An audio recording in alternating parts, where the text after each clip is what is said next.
This is Alex Day, and you're watching Let China Sleep.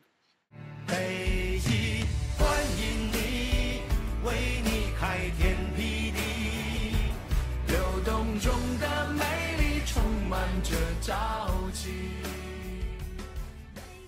Well, I did it. I made it back to Lanzhou and I got a job. So the trip over here sucked. You know, it's just a long way, period. It's like 8,000 miles from Dallas to Lanzhou. The day before, me and my mom and my sister left the house, and, you know, it's kind of weird to turn off the lights and, you know, walk through the house, you know, and knowing I'm not going to be back for a year or two, you know, and drive away from the house and all of that. But I got to the airport and there's no problems. I got to Seattle. This is the totally empty section for the flight to China. I guess nobody wanted to show up 5 hours early like I did. So I got on that flight, and that flight really sucked because it was like 11 and a half hours, and it was only supposed to be like 10 hours and 15 minutes. But oh well.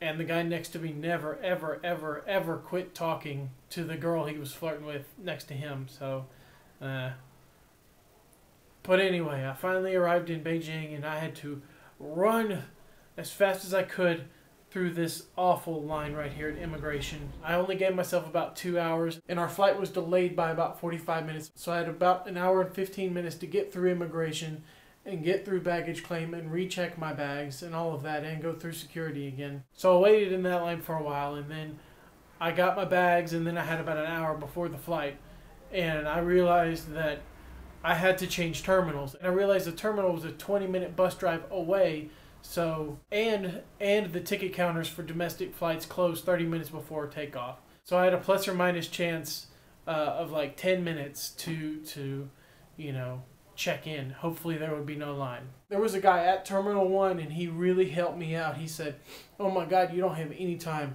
Follow me." And he took me around all of the gigantic lines where people were scanning their bags and standing in line through going through security. He took me around all of that, and so he saved me probably an hour's worth of waiting that I would have missed my flight for. And he took me straight to the shuttle bus and, you know, pulled one of my bags for me and, you know, did all this stuff and told me what to do. And, you know, it was really fantastic. He, like, thank you, whoever you are.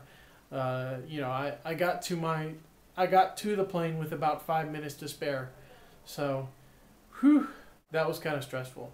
But hey, we landed safely, and I got to Lanzhou, and, you know, it's really late, and I'm super tired, and most of the way it looks like this all the time. It's just dark. But hey, we finally got towards the city. You can see the twinkle in the distance, and got to the Chiliho Bridge and all that, and we're in the city, and, you know, I was so happy when we finally got back to campus. It was great. I was so happy when we finally got to the apartment so I could just lay down and sleep, and so I could wake up this morning and just feel good. And oh man, I feel so much better. And yeah, that's about all I gotta say. I'll see y'all next time.